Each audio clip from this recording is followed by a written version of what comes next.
Le projet Protéil, porté par l'Office national des forêts, associe les scientifiques de l'INRAE et nos collègues de la forêt privée pour lutter contre les dégâts que provoque l'ilobe aux plantations résineuses, l'ilobe étant le premier ravageur des plantations forestières en France. L'objectif de ce projet, c'est de tester des solutions alternatives aux insecticides dans les plantations résineuses en forêt, des solutions basées sur l'utilisation d'une molécule répulsive émise par le bouleau, le méthylsalicylate. Après 2 ans de tests et d'analyses, on a maintenant quelques résultats qu'on va vous présenter.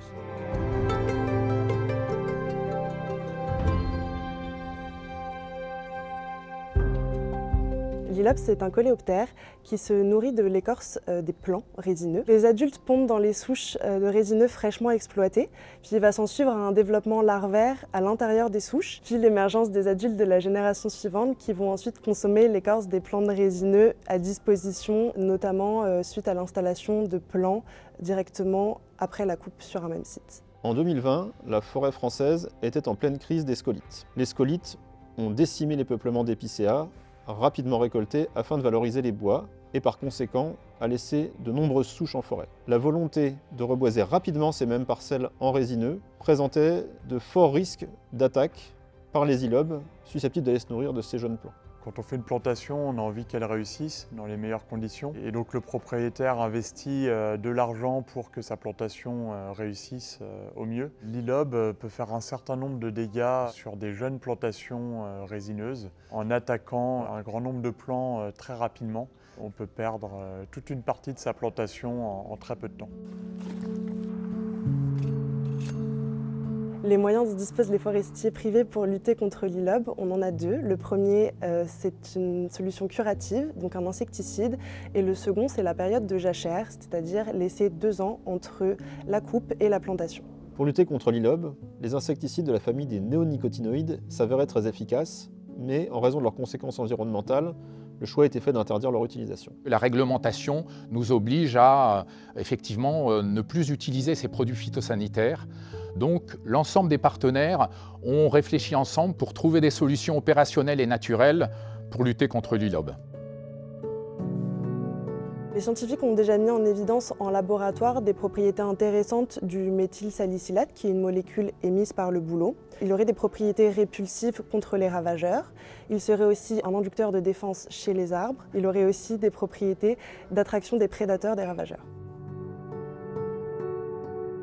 L'objectif de ce projet était de tester, grandeur nature, différentes manières d'amener cette molécule, le méthylsalicylate, au contact des douglas que l'on souhaitait protéger des dégâts d'ilobe. Pour ce faire, nous avons soit amené directement la molécule synthétisée par la chimie à l'aide de diffuseurs.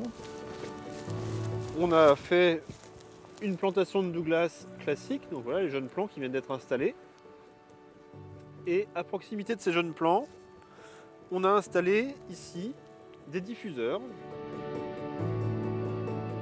Nous l'avons également apporté en tant que broyat de bouleaux. Nous avons broyé des bouleaux et ce mulch a été mis au pied des douglas. Nous avons également mélangé dans la plantation des douglas et des bouleaux. Le plant de douglas, c'est le fameux résineux qui est ici, bien vert.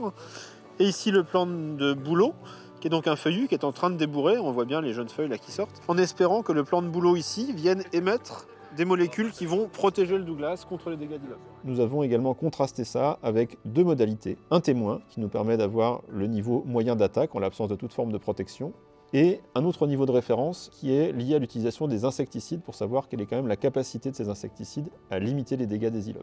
Les expérimentations ont été conduites en forêt, grandeur nature, chaque modalité étant mise en place sur des surfaces d'1/4 d'hectare, répétées 3 fois sur chaque site, afin de s'affranchir de l'effet local, c'est-à-dire l'endroit où on a installé la modalité, sur lequel il peut y avoir une pente ou une caractéristique de sol assez singulière qui pourrait altérer les résultats. Par ailleurs, dans la mesure où on ne peut pas apporter volontairement les ilobes sur les sites expérimentaux, nous avons répété ce modèle expérimental sur 6 sites différents, afin de maximiser les risques d'exposition aux dégâts d'ilobe. On a donc installé un site dans le Tarn, un dans le Limousin, un dans le Morvan, dans la Meuse, dans l'Oise et le dernier dans les Ardennes belges. On a choisi ces sites en se basant sur les rapports des années précédentes qui décrivaient des dégâts d'ilobe dans ces régions. On a suivi ces sites sur 2 saisons, donc on les a installés au printemps 2022 et on les a suivis jusqu'à l'automne 2023.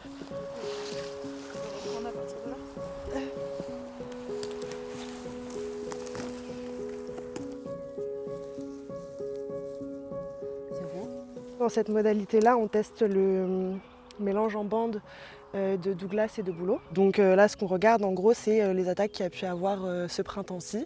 Donc voir leur intensité d'attaque et voir cette intensité d'attaque si elle diffère entre les différentes modalités qu'on teste. Il y en avait beaucoup de ce côté-là.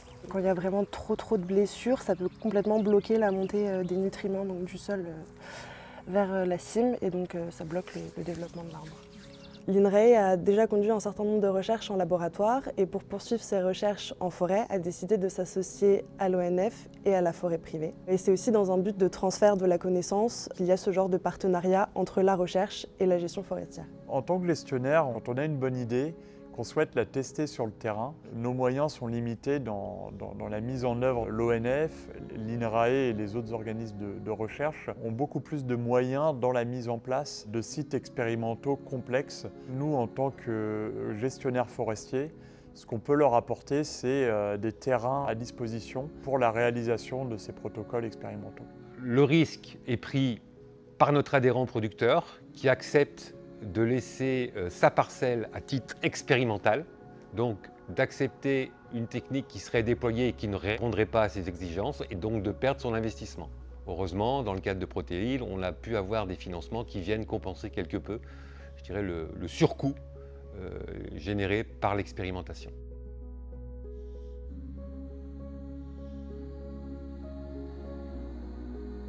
Après la plantation, on a noté les dégâts d'ILOB en comptant le nombre de morsures sur les plants de Douglas qu'on observait. On a noté ces dégâts 2 fois par an pendant 2 saisons, une fois au printemps et une fois à l'automne, ce qui sont en fait les 2 périodes principales de dégâts qu'on observe sur le terrain.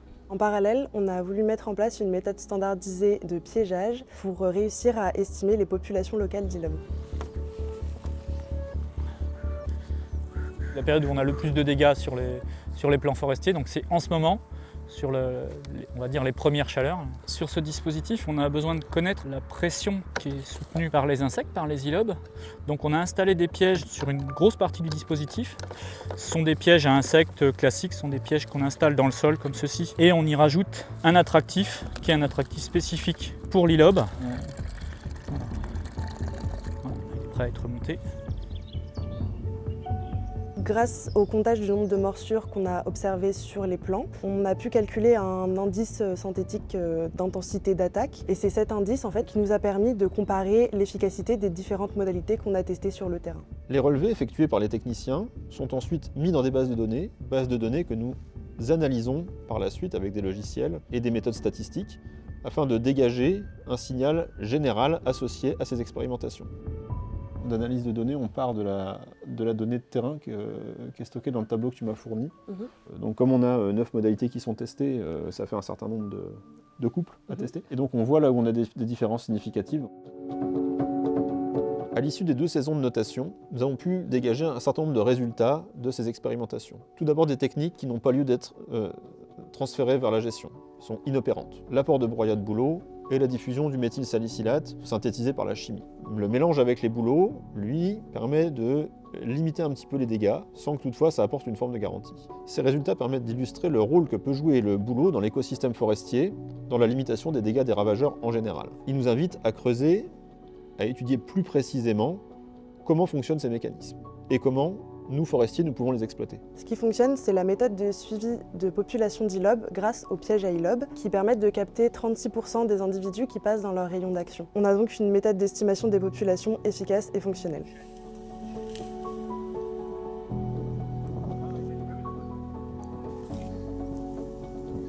Sur les années où ont été réalisés ce projet, 2022 et 2023, le niveau des attaques constatées a finalement été beaucoup plus faible que ce qu'on aurait pu penser, ce qui fait que dans nos expérimentations, on a travaillé avec des attaques d'assez faible ampleur. Ceci nous invite forcément à nuancer un petit peu nos résultats et nous incite à les reconduire, sans doute avec des attaques un peu plus intenses, autant qu'on sera capable de le faire. On va continuer à travailler sur cette modalité pour essayer de mieux comprendre et de mieux exploiter cet effet observé. Des chercheurs tchèques ont d'ailleurs observé ce même effet du mélange bouleau-résineux en plantant des résineux dans du recrue naturel de bouleau.